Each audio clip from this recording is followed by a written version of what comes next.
Most businesses think cutting the workwear budget and going for the cheapest item at the start is going to save them money, but it's merely just deferring the cost. I'm not here to tell you to spend more money. I'm here to show you why spending less is often costing you more, and why the maths doesn't add up the way people think it does. I'm Charlie, the workwear expert, and I co-founded a company called Workwear Innovation where we put your brand on stuff. We process loads of orders every single month across an array of different industries. And businesses going cheap and regretting it and coming back is happening often.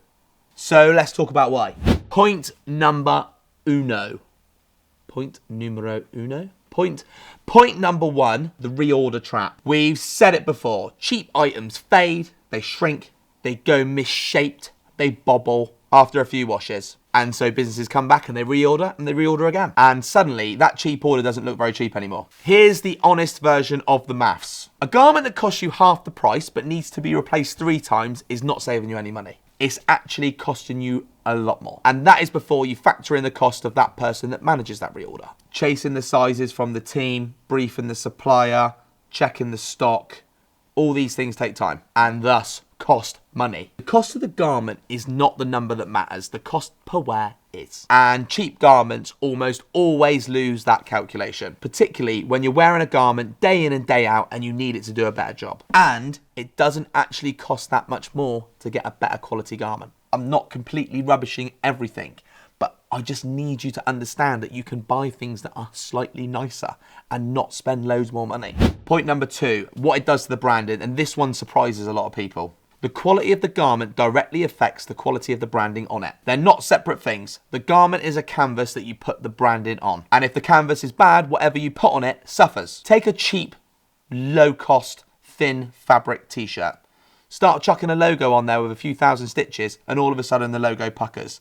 It doesn't look great after the 3rd time of washing and your brand suffers. It's quite often difficult for us as garment decorators to get a logo to look fantastic on a garment that is not necessarily designed to take it. It's not only the branding, it's also how your team looks in it. A faded jumper or a faded polo shirt or something that's gone a little bit baggy around the outside. Those cheap garments end up looking poor. So you haven't just bought a cheap garment, you've also undermined the logo that you spent time and money designing. That one is a double hit that most businesses don't see coming.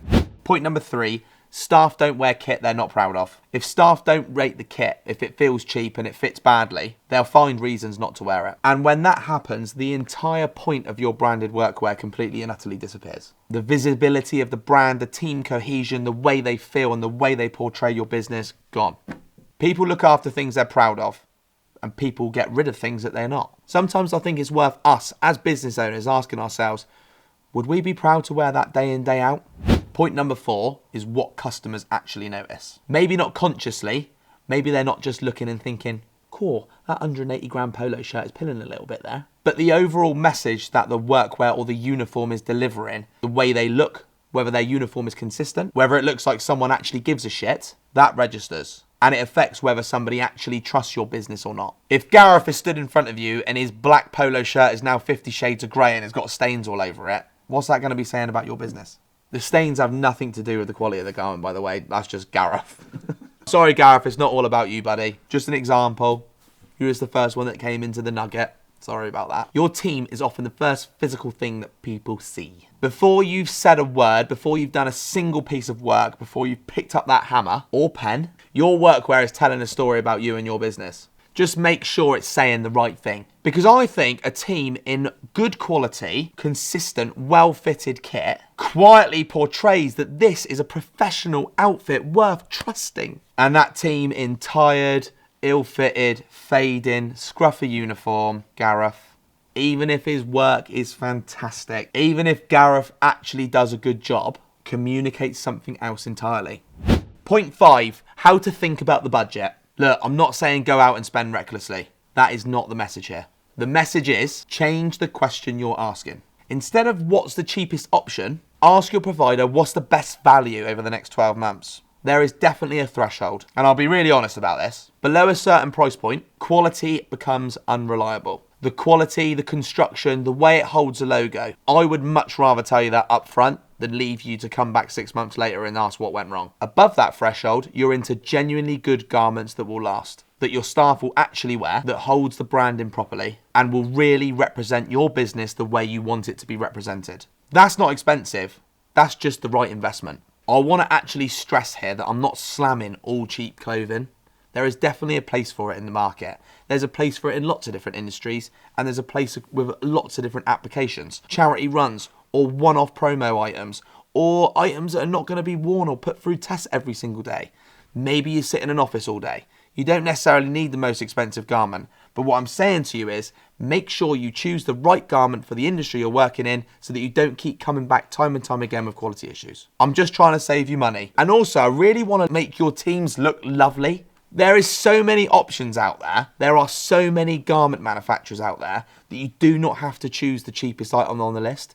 You do not have to go for the same items that you've been using for the last 25 years. It doesn't have to be that way anymore. You can spend a little bit more money and get something that is ridiculously better quality. Make sure you buy the right item for you. So, to pull it all together, cheap workwear costs more because you reorder it far more often. It definitely undermines the branding on it. Your staff won't be wearing the kit that they're not proud of. Your customers will notice the difference, especially Gareth. And when you work out the real cost over 12 months, it almost never adds up to where you'd hoped. This is definitely not about spending more. It's about not spending the same money twice. If this video was useful, please subscribe. We've got loads more videos on this sort of stuff coming out. And if you've got a workwear project coming up and you want to talk it through, the link's below. Get in contact. We'd love to help.